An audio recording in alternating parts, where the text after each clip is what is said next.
Bonjour et bienvenue sur Mercredi. Je m'appelle Maude. Je suis une maman parfaitement imparfaite. Je chemine vers une parentalité consciente grâce à mes 3 enfants qui m'apprennent un petit peu plus chaque jour. Chocapic, née en 2013, ma Chopinette née en 2015 et enfin ma Cacahuète née en 2018. À travers mon blog Mercredi, je t'accompagne dans une parentalité plus respectueuse du rythme et des besoins de ton enfant pour retrouver une vie de famille 100% plaisir, mais 0% culpabilité. Parce qu'une éducation bienveillante, souvent on a tendance à vouloir bien faire, à se fixer des idéaux, et la culpabilité arrive très vite. Non, je t'accompagne vraiment ici, c'est 100% plaisir et sans culpabilité. Parce qu'on est tous des parents parfaitement imparfaits. Et c'est ok, c'est très bien comme ça. Avant de commencer, je voudrais te parler de mon guide de l'éducation émotionnelle que j'ai écrit. Alors, je te mettrai le lien en barre de description. Parce que pour moi, savoir reconnaître tes propres émotions, être en mesure d'accompagner les émotions de ton enfant, c'est la clé pour vraiment une éducation dans le respect du rythme et des besoins de ton enfant. C'est quelque chose qu'on n'a pas spécialement eu, nous, en tout cas notre génération.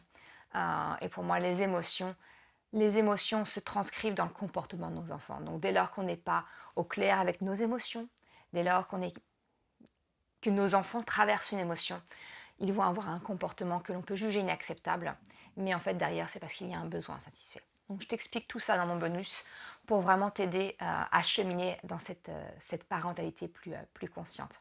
Donc si cela t'intéresse, tu me laisses ton adresse mail et je t'envoie le bonus. Tu recevras directement dans ta boîte mail le document. Il y a une bonne trentaine de pages qui va au fond de la question des émotions et des besoins pour t'aider à y voir un peu plus clair, reconnaître les tiennes et savoir accompagner celles de ton enfant. Alors aujourd'hui, je te fais une vidéo, tu vois, je suis dans ma chambre. Mes enfants sont en bas, parce que donc tu l'as appris avec l'allocution de notre président. On vit aujourd'hui une situation délicate où donc toutes les structures d'accueil pour les enfants sont fermées. Les parents se retrouvent dans l'obligation de trouver un système, un plan B, du télétravail tout en ayant les enfants à la maison. Alors je tiens tout de suite à mettre les choses au clair. Pour moi, le télétravail n'a jamais été un moyen de garde. J'ai moi-même eu une activité salariée pendant plus de 6 ans, exclusivement en télétravail. Il était inconcevable de garder mes enfants à la maison pour pouvoir réaliser mon travail d'une façon effective.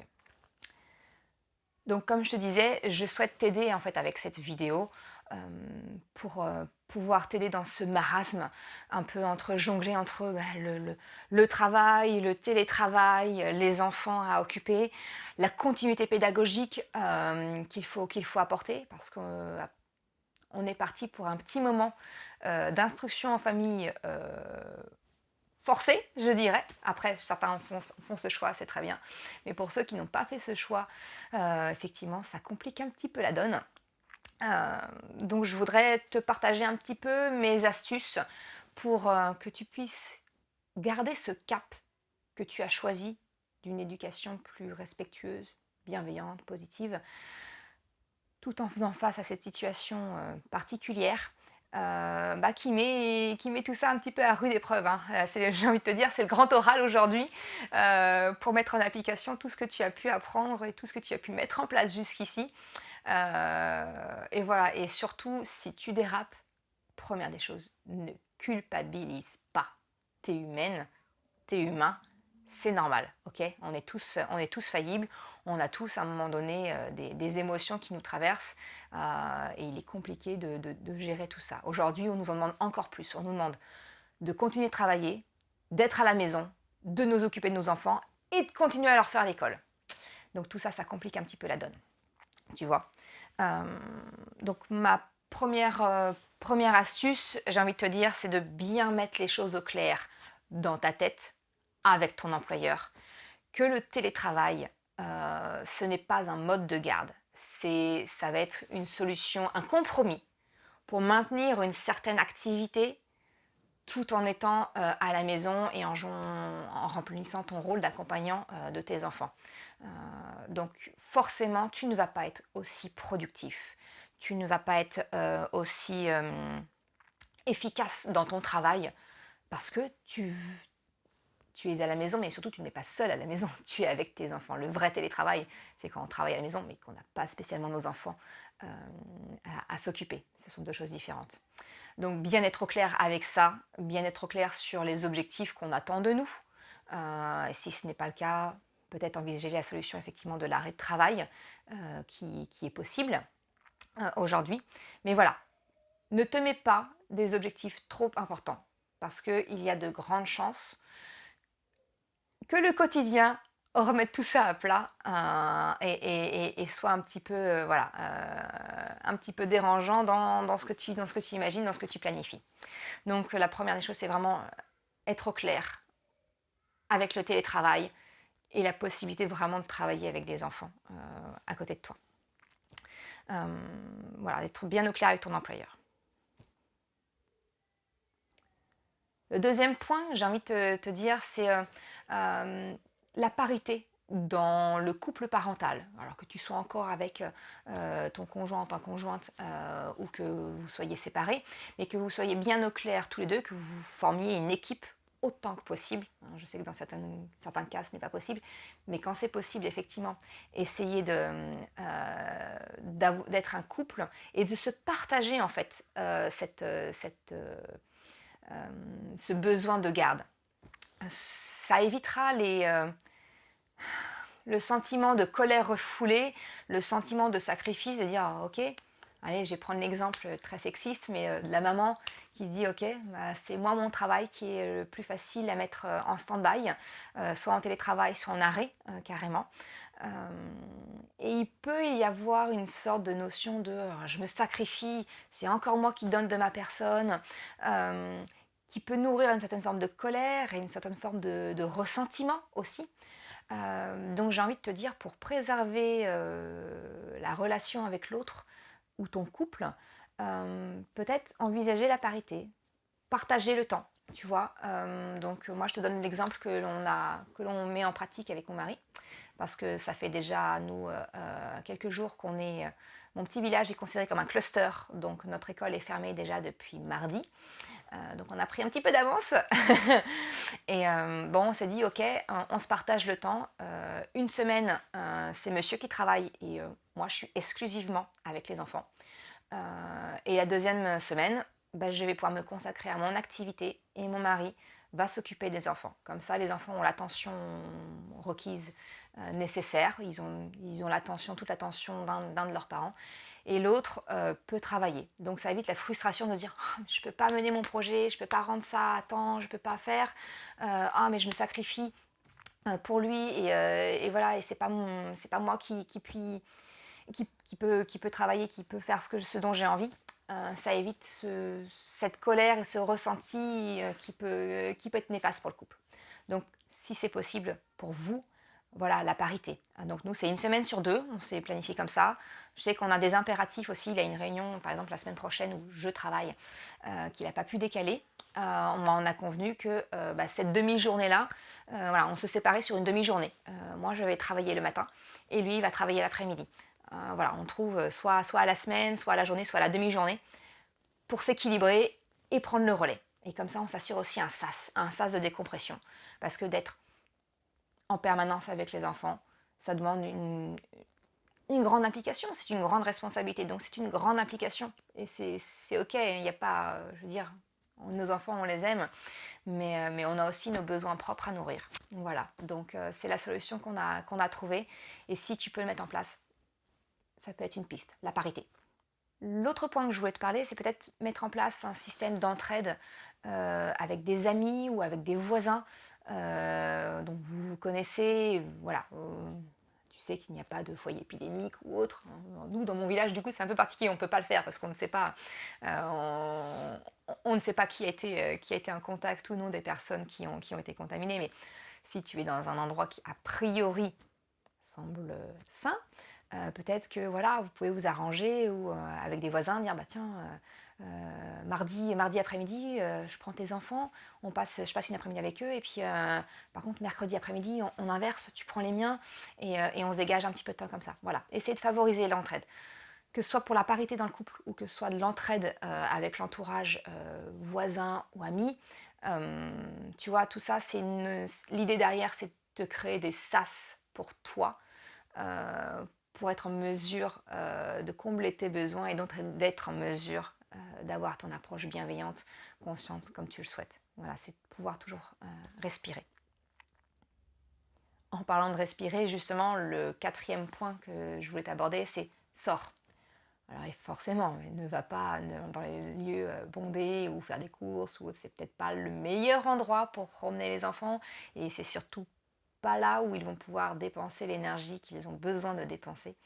Mais même 10 minutes, même une balade à pied, à vélo, en trottinette, le pâté de l'immeuble, ou dans le jardin, sortir 10 minutes pour vraiment s'aérer déjà physiquement. Et les enfants, ils ont besoin d'évacuer leur énergie. Tu vois, quand ça commence à crier, quand ça commence à monter dans les tours, à courir autour de la table, tu fais ok, allez, on met les baskets, hop, tout le monde dehors, on y va, on va se dépenser, on va courir. Même si c'est que 10 minutes, ils prennent l'air, ils bougent, ils dépensent. Et ça, ils en ont vraiment besoin. Ça permet à tout le monde de... On relâche l'énergie. Comme ça, elle ne va pas être mise à mauvais escient et partir dans les tours et exploser. Donc pour garder le cap de la bienveillance, ça aide. Ok, donc le 5e point, c'est vraiment voilà. Maintenant on y est, il faut travailler. On garde les enfants, il faut travailler à la maison. Comment on peut s'organiser? Alors j'ai envie de te dire, naturellement, tout dépend de l'âge de tes enfants.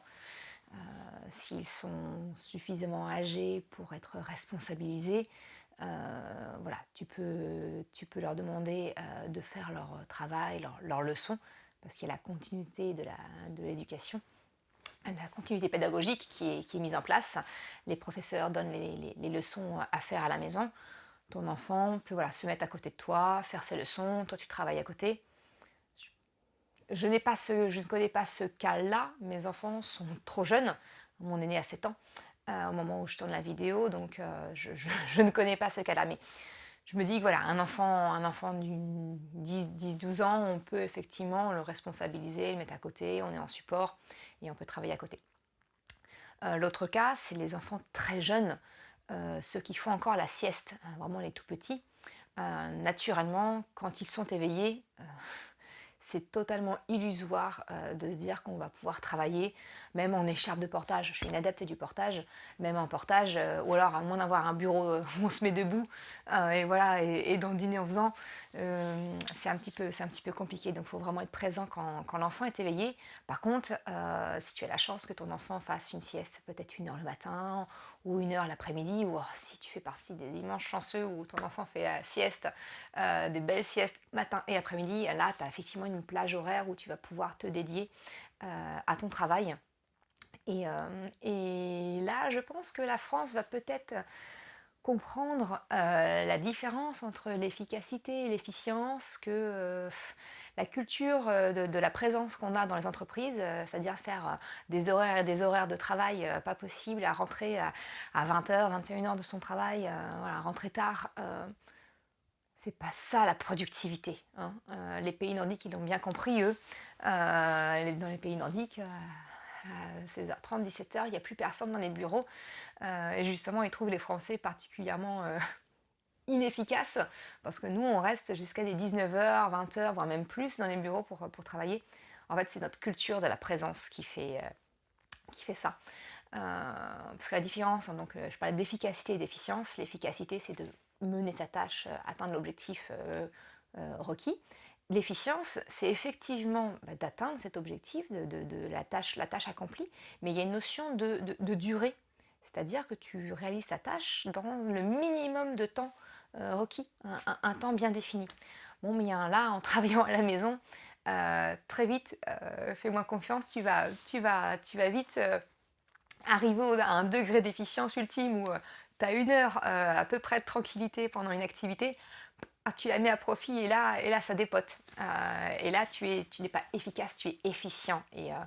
Et c'est tout bénéfique, c'est tout bénéf. Et il y a le cas de figure où tu es entre deux. Donc ça c'est mon cas de figure où tes enfants sont un peu, un peu plus grands, c'est-à-dire qu'il n'y a plus de sieste, ou alors plus beaucoup. Voilà, mon petit dernier 18 mois, allez, j'ai 3/4 d'heure, 1 heure de sieste dans l'après-midi, dans les jours où ça tombe pas sur l'heure du repas. Donc quelquefois j'ai même pas ce temps-là. Et même mes plus grands ne font plus la sieste depuis longtemps. Donc là, on n'a pas les siestes pour travailler et ils sont pas suffisamment grands pour vraiment être totalement autonomes. Mais c'est tout à fait naturel, ils requièrent de l'attention. Donc là, la petite astuce, c'est mettre en place des rituels.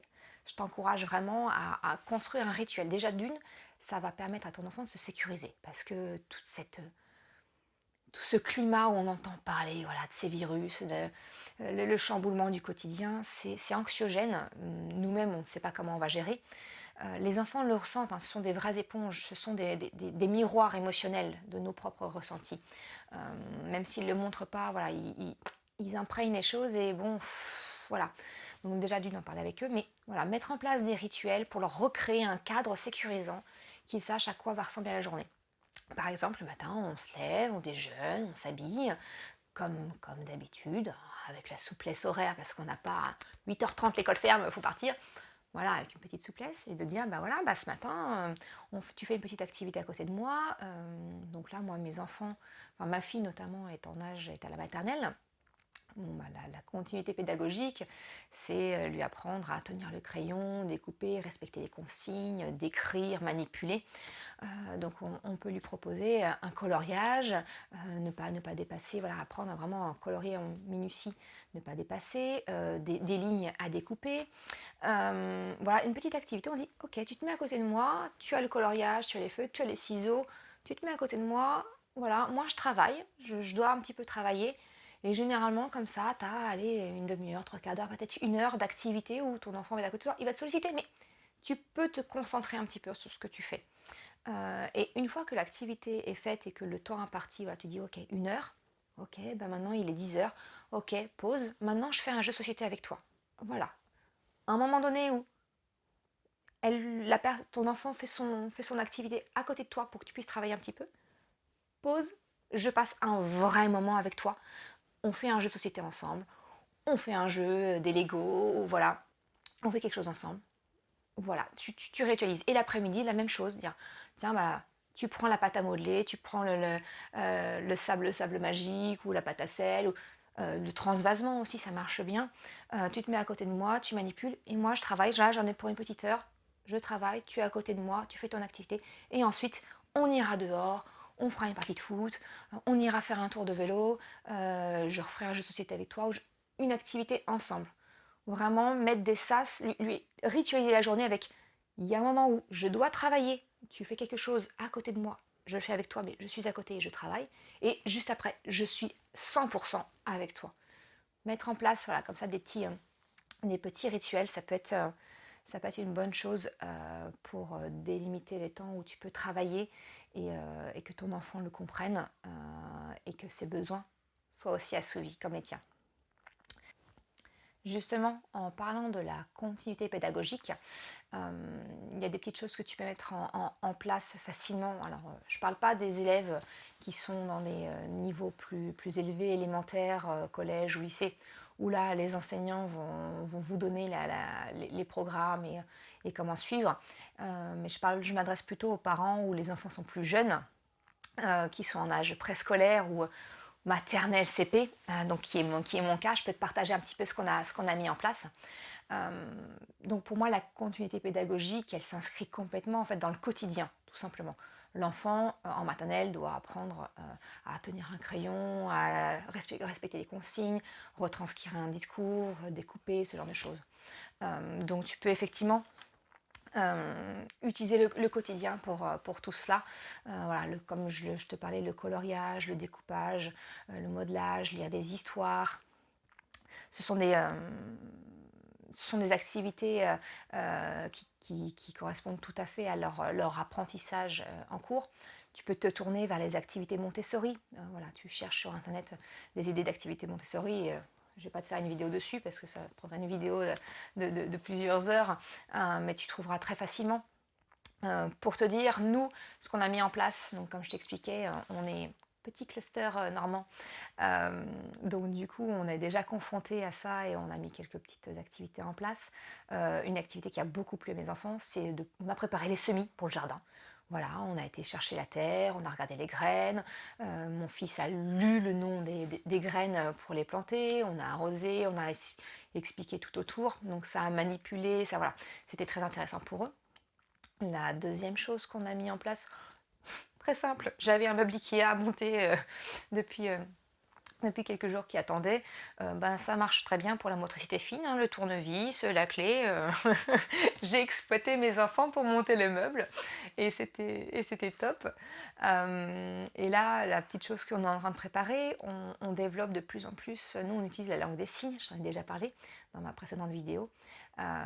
Et donc, on enrichit beaucoup notre vocabulaire. On a des nouveaux cours qu'on suit avec Little Bun Bao, alias Marie sur Instagram.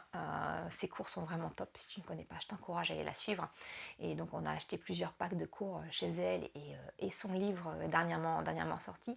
Et donc on a décidé avec mes enfants de faire des cartes de nomenclature des aliments, des animaux, des émotions. Donc voilà, c'est des petites cartes qu'on imprime, quand j'ai trouvé ça sur Pinterest, ou avec le dessin de l'animal ou le dessin du légume.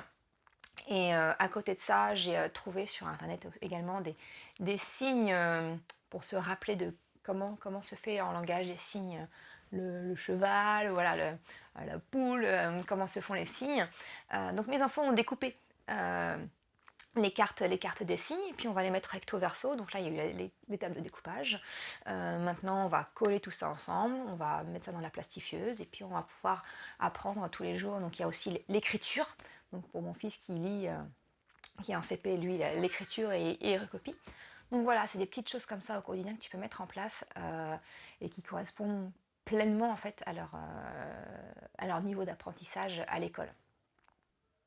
Pour mon fils qui est en élémentaire aussi, ce qu'il a beaucoup aimé, il est lui à fond dans les cartes Pokémon.